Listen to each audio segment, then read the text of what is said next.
Hey guys, Matt Allen here. Welcome back to Tactical Bassin. Today, we're headed out on the water. We've got beautiful conditions now with a storm coming in.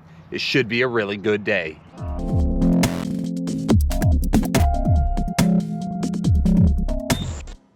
I have this laundry list of lakes that is hundreds of lakes long of places that I plan to fish. Some are famous, some nobody's ever heard of, just places I picked off the map.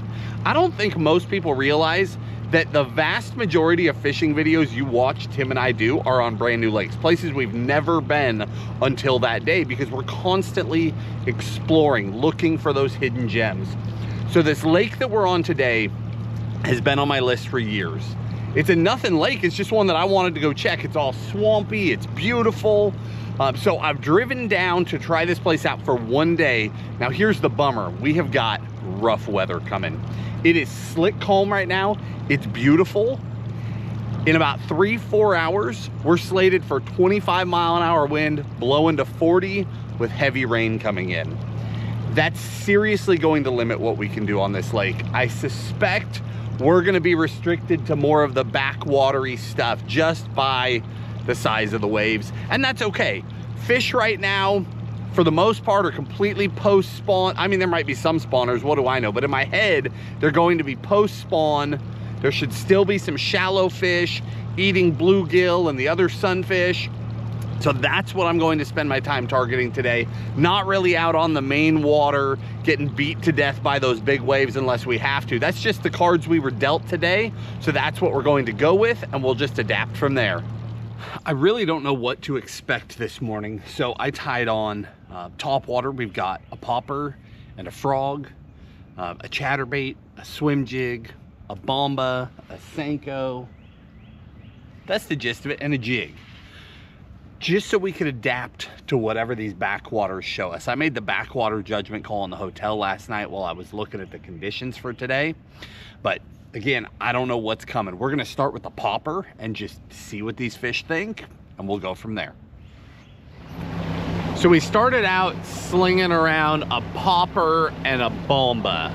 So a top water and a weightless bait. I fished an entire backwater, never got a bite. Not an ideal start, not what I was hoping for, but that is the reality. So I am just gonna jump to the next backwater. The next one I actually think looks a little bit better. It's just a little bit farther. We're gonna head in there, see if we can figure something out in that one. If not, it's probably time to adapt our plan.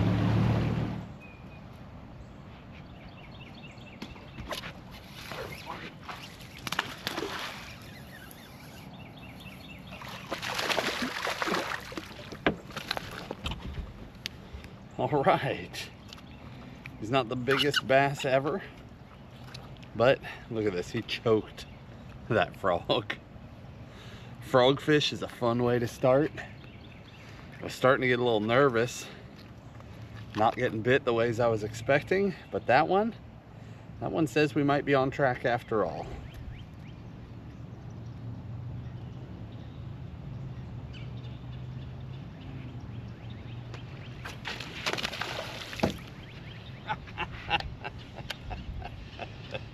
Oh, that poor bass just got a ride.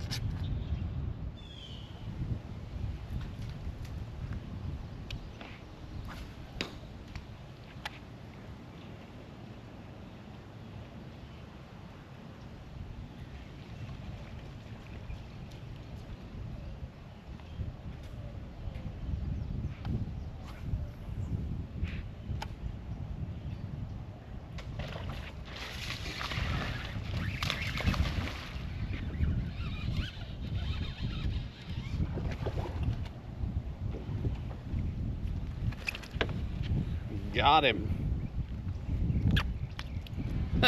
He's hooked from the outside in. The only thing I can get bit on so far is this Spro Bronzeye 65. It's a frog that I've really gotten into the last couple of years. You know, a lot of people have loved this frog forever. When I lived in the West, I wasn't a big fan of the Bronzeye because I felt like it didn't have a big enough hook in it. But I don't know what it is. The last couple of years, maybe it's where we fish now. Maybe it's the way the fish eat them out here. My hookup ratio is phenomenal. My confidence is sky high in that frog.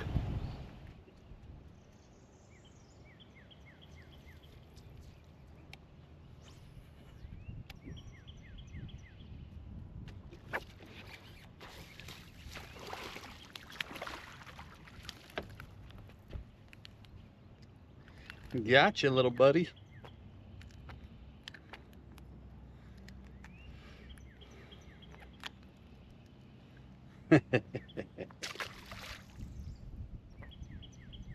We're just gonna keep going for now because this is the only thing I've been able to get them to bite on. But if we don't start catching some bigger fish, we're gonna have to start adapting.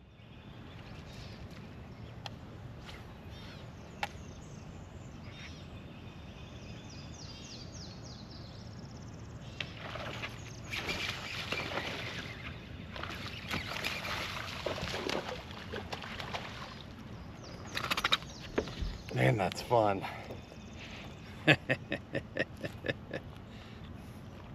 I'm not getting a ton of bites. We have probably gone half an hour since the last bite, just casting, but when they bite it, they hit it hard.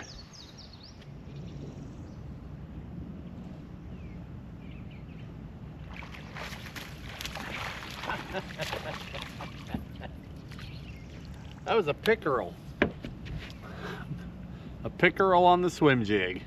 How funny. Well, I didn't know there were any of those in here. Hello.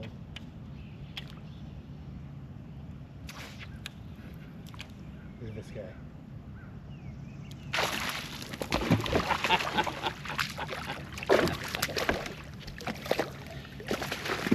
We're getting all the species now. This mudfish came charging out after that swim jig, so I flipped it back to him. Got him.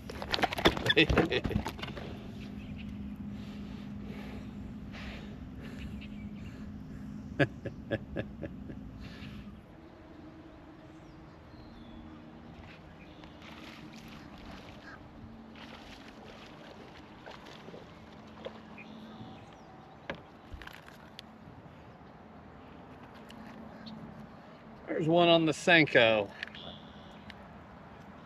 Just slowing down. We are not getting very many bites. Throwing the frog, and it seemed like, you know, I threw a soft jerkbait for a while. I threw other topwaters for a while. Swam a jig. The fish were just not having it. So I just slowed down, went to the senko. It's so windy that I put a 1/4 ounce weight on it, just to help me maintain some control. And I just started picking apart the back of this canal, and we got one. We definitely need to keep moving. We definitely need to try some different things. I think I'm gonna head out. I mean, there's howling wind over the top of us right now. You guys can't tell because we're back in this canal, but it's nasty. But I think we're gonna head out onto the main body and do some looking around because we're just not seeing the right caliber of fish back here.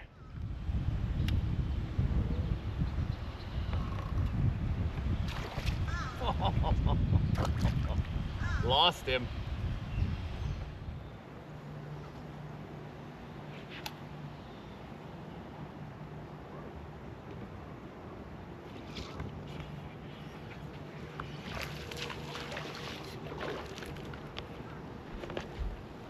Another one on that senko. I'll tell you what, so I don't know anything about this lake. It's not like I chose it because they catch giants here. It's just a lake that has always had my interest.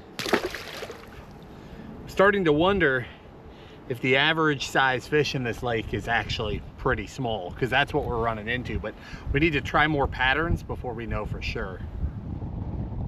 That wind has arrived for sure. It is blowing 25 sustained, gusting a lot higher than that. It's not that rough where we are because we are on the uphill, the upwind side of the lake. That side is taking the beating, but it is just absolutely blowing. We definitely are fishing with one hand tied behind our backs today. There's no way around it. The vast majority of the lake is unfishable. The things we're able to do, we can only do some of the things that I wish we could do, but we are catching fish, and we're just gonna keep going. Well, it doesn't look like we're getting through that one. There's a whole nother backwater back through there, but I can see it on Google Earth. I can't get there. I love running a 21-foot boat. It's so comfortable, especially on a windy day. But this is one of those things, if I was in a 16-foot aluminum, we might make it. But we're definitely not making it in a full-size bass boat.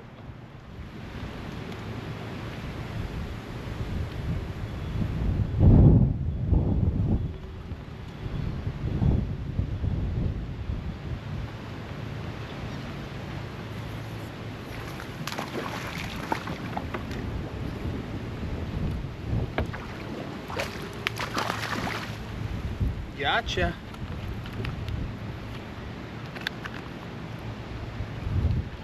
Man, I went out and tried to catch some on that main lake and just got blown all over the place. It's gotta be gusting, I don't know, it's gotta be gusting 35 at the moment. It is brutal out there, absolutely brutal, but we're still getting bit. I just hope we get to run into a big one. You know, so far they've all basically been clones, but it would be really cool if we got a shot at a great big one, especially given that we can't get to most places.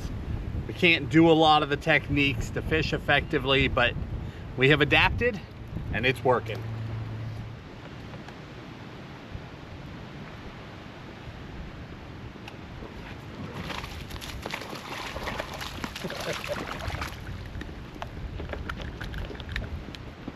Well, he's not the biggest, but we will take him.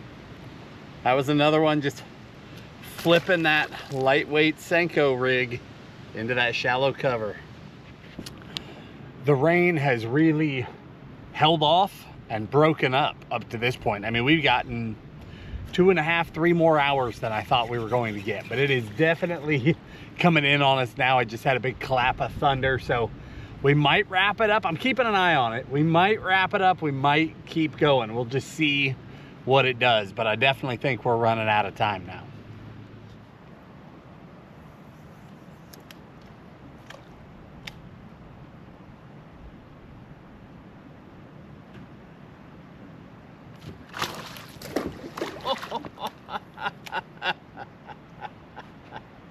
Wow, right there.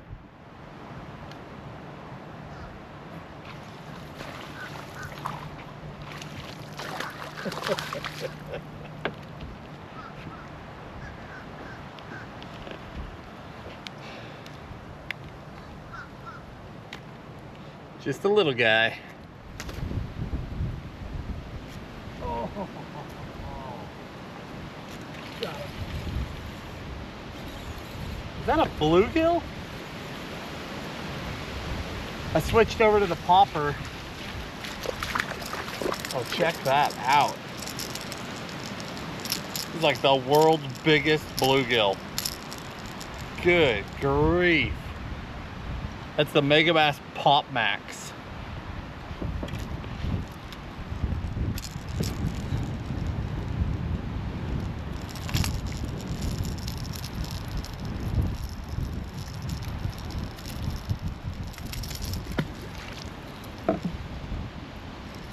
Boy, we have caught a lot of different species today.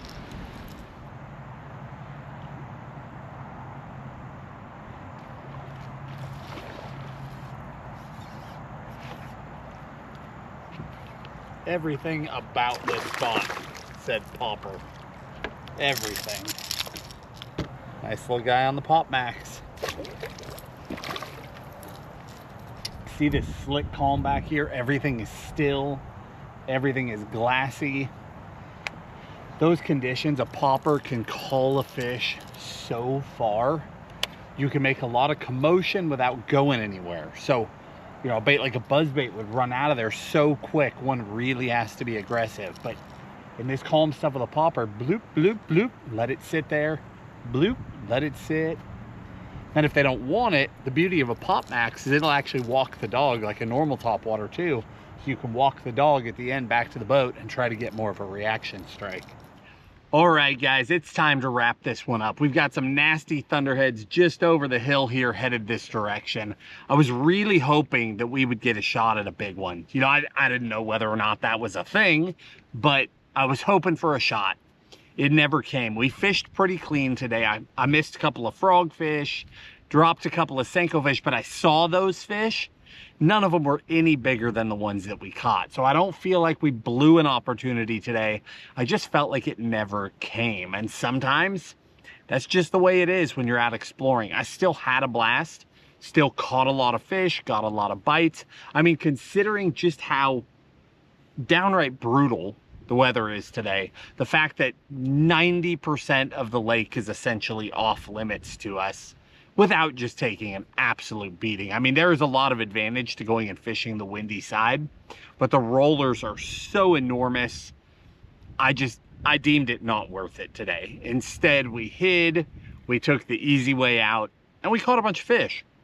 One thing I was gonna show you, you know, throwing that senko, here was that rig where I'm throwing that pegged senko, and I'd slide that peg up sometimes. That senko had a little bit of movement. Sometimes I'd slide that peg down to hold that 1/4 ounce tungsten in place. But that's a 5-inch senko, 3/0 Gamakatsu Superline. Very simple setup. Throwing that on a Dobbins 744.